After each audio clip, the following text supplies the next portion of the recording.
Sorry, I'm just arriving now. I was at a very important meeting at the East London Muslim Centre about the new immigration rules about family reunion, which are disgraceful, and in a sense a knock-on from the whole narrative of xenophobia generated by the war on terror. And I'm sure everyone in this room will oppose them just as much as all the people at that meeting. But there was a lot of questions and I had to stay to the end, so I'm sorry about that. But these things are necessary. Sorry.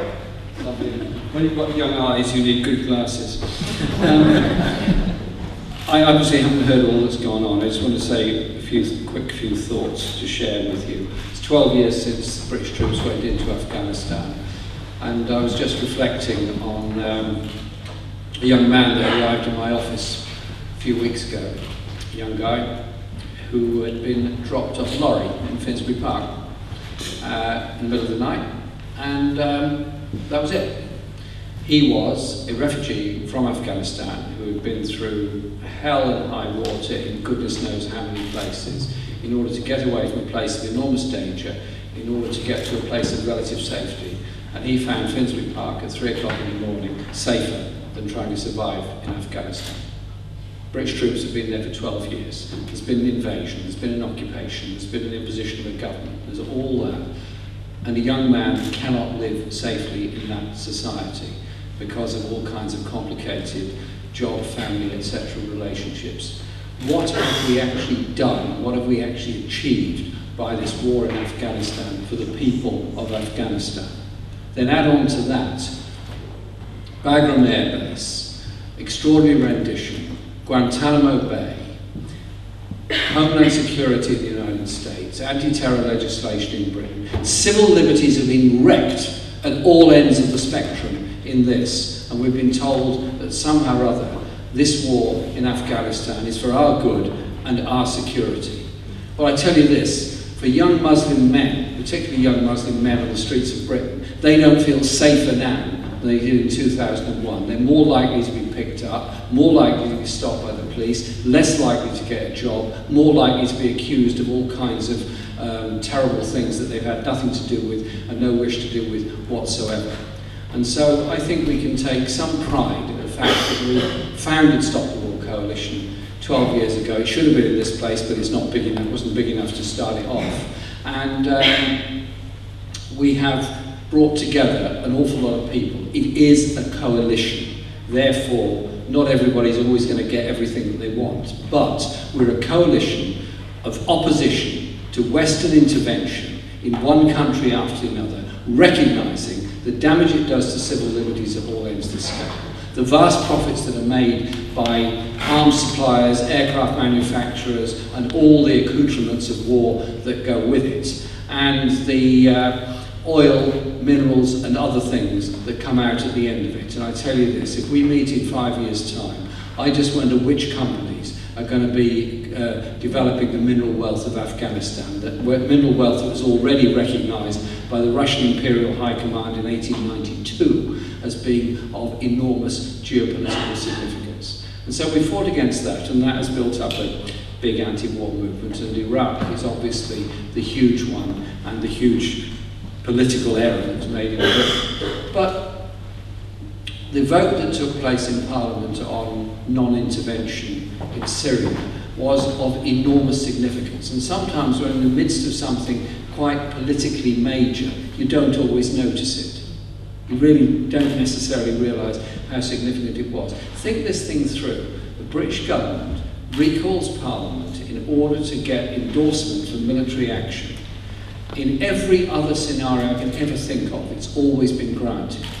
Remember, some of you are old enough to remember when the Falklands War broke out, 1982, Thatcher recalled Parliament on a Saturday morning. Tony Benn made a very brave and very brilliant speech against it. The House voted by a vast majority to support that particular war, and I guess Cameron just assumed this was going to be the same case. It was not.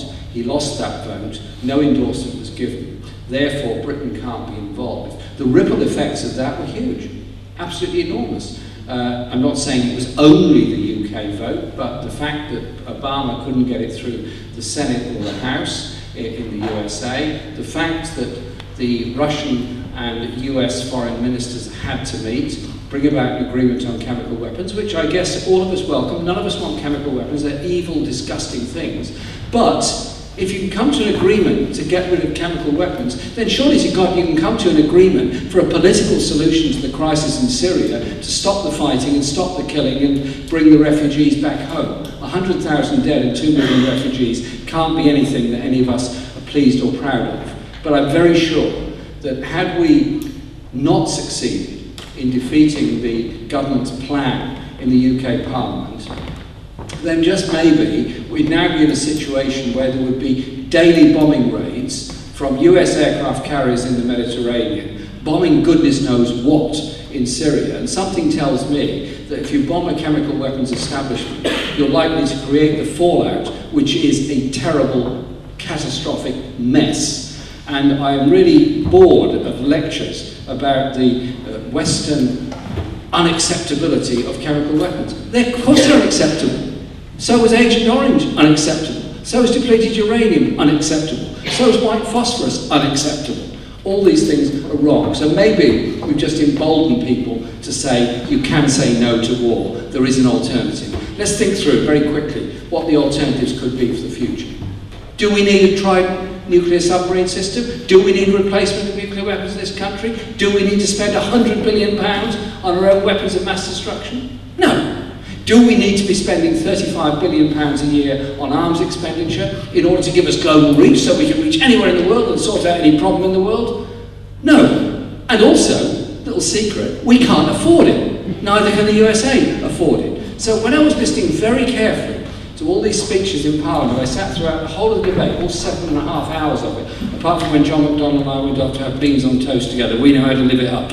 We really do. We know what a good time is. With a cup of tea with it, I must be truthful. And they were saying, we are the 4th biggest per capita expenditure on defence anywhere in the world, and we can't afford to get involved in Syria.